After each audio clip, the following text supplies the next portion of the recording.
Welcome back to ARMEDFORAGER. Today we found some chicory. Now this is in the same spot that we found it last year, but last year it had these bright, brilliant flowers. Right now it looks like the flowers are tucked in, but about to come out. Now chicory really kind of looks like a scraggly, weird little bush, and it looks very fibrous, and let me tell you, it is.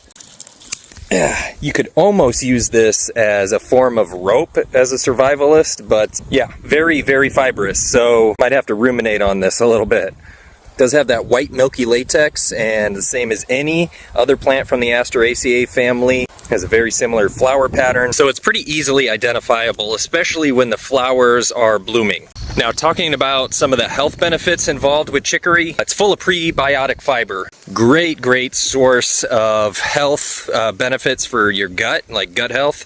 And also, just like with many other bitters, it's gonna be great for inflammation. Now, as a survivalist, I have to include some cautions. Don't take my word for it. Double, triple check, make sure you know what you're getting before you get it.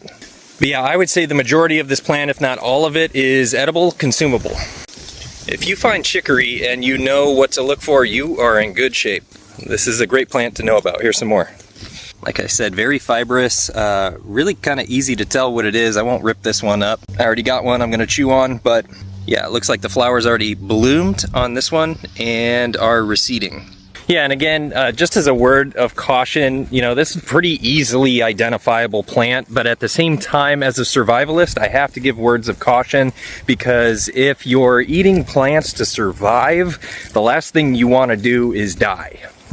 You know, or cause great harm to yourself in a situation that you may or may not want to be in.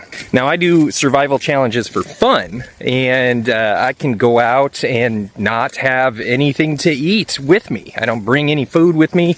You know, go out into the wilderness, do an overnight or you know, like a weekend overnight. And after a few hours of like chopping wood or like trying to start a fire from a couple of sticks, you know, rubbing together, you do get kind of hungry and very thirsty. And so if you know your land, you can get essential nutrients, you can get your fibers, you can get your carbohydrates, and you can get a great source of food and energy from plants.